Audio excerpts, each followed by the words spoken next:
పెళ్ళైనా పండగైనా వేడుక ఏదైనా పట్టుచీరల ప్రత్యేక వేదిక వారాహి సిల్క్స్. ఐపీఎల్లో 5 సార్లు ఛాంపియన్గా నిలిచినటువంటి ముంబై ఇండియన్స్ ఈ సీజన్లో అందరికంటే ముందే ఇంటికి వెళ్లాల్సిన పరిస్థితి ఏర్పడింది. ఈ సీజన్ నుంచి ఆల్మోస్ట్ ఇంకా అవుట్ అయిపోయింది ముంబై ఇండియన్స్.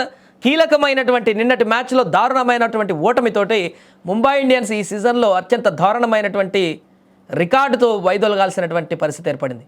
శనివారం చెన్నై సూపర్ కింగ్స్తో జరిగినటువంటి మ్యాచ్లో ఘోర పరాజయం పాలైంది ముంబై. ఫలితంగా ఈ సీజన్లో ఆడినటువంటి 9 మ్యాచ్ల్లో ముంబై 7 మ్యాచ్ల్లో ఓడిపోయింది.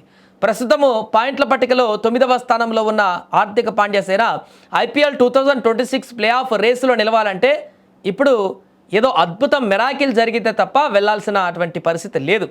ఆల్మోస్ట్ ఇంటికి వెళ్ళేటువంటి పరిస్థితి ఏర్పడింది. మిగతా మ్యాచ్లు గెలిచినా కూడా 14 పాయింట్లు, మొత్తం అన్ని మ్యాచ్లు గెలిచినా కూడా 14 పాయింట్లు, అది కూడా మళ్ళీ మిగతా జట్ల మీద డిపెండ్ అయి ఉండాల్సినటువంటి అద్భుతమైనటువంటి పరిణామాలు జరగాలి ఒకవేళ వెళ్ళాలంటే. ఐపీఎల్ 2026 సీజన్లో ముంబై ఇండియన్స్ పేలవ ప్రదర్శన కొనసాగుతుంది.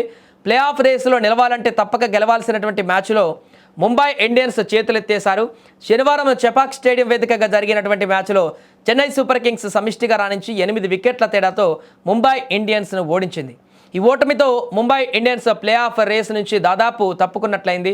టోర్నీలో మిగిలిన 5 మ్యాచ్లకు 5 గెలిచినా కూడా ముంబై ఇండియన్స్ ముందడుగు వేయలేనటువంటి పరిస్థితి ఏర్పడింది. ఇప్పటి వరకు 9 మ్యాచ్లు ఆడిన ముంబై ఇండియన్స్ 7 పరాజయాలను మూటగట్టుకుంది. మరోవైపు చెన్నై సూపర్ కింగ్స్ ఈ విజయంతో తమ ప్లే ఆఫ్స్ ఆశలను సజీవంగా ఉంచుకుంది. ఇప్పటి వరకు 9 మ్యాచ్లు ఆడిన చెన్నై సూపర్ కింగ్స్ 4 విజయాలు 5 ఓటములతో పాయింట్స్ టేబుల్లో 6వ స్థానంలో కొనసాగుతుంది. ఈ మ్యాచ్లో ముందుగా బ్యాటింగ్ చేసినటువంటి ముంబై ఇండియన్స్ 20 ఓవర్లలో 7 వికెట్లకు 159 పరుగులు చేసింది. నమందీర్ తన 37 బంతుల్లో 6 ఫోర్లు 3 సిక్సర్లతో 57 పరుగులు చేశాడు. సిఎస్కే బౌలర్లో అన్షుల్ కాంబోజ్ 3 వికెట్లతో మరొకసారి తన యొక్క ఫామ్ని కొనసాగించాడు. నూర్ అహ్మద్ కూడా 2 వికెట్లు పడగొట్టాడు. రామకృష్ణ ఘోష్, జెమీ ఓర్టన్లు తలో వికెట్ తీసుకున్నారు. ఇక అనంతరం సిఎస్కే 18.1 ఓవర్లోనే 2 వికెట్లు మాత్రమే కోల్పోయి 160 పరుగుల లక్ష్యాన్ని సునాయాసంగా ఛేదించింది. కెప్టెన్ రుతురాజ్ గైక్వాడ్ 48 బంతుల్లో 5 ఫోర్లు 2 సిక్సర్లతో 67 పరుగులతో నాటౌట్గా ఉండి మ్యాచ్ను గెలిపించాడు. కార్తిక్ శర్మ కూడా 54 పరుగులు చేసి నాటౌట్గా ఉన్నాడు. అజయ్ హాఫ్ సెంచరీలతో రాణించారు వీరిద్దరు. ఊర్విల్ పటేల్ కూడా వేగంగా పరుగులు సాధించాడు, 24 పరుగులు.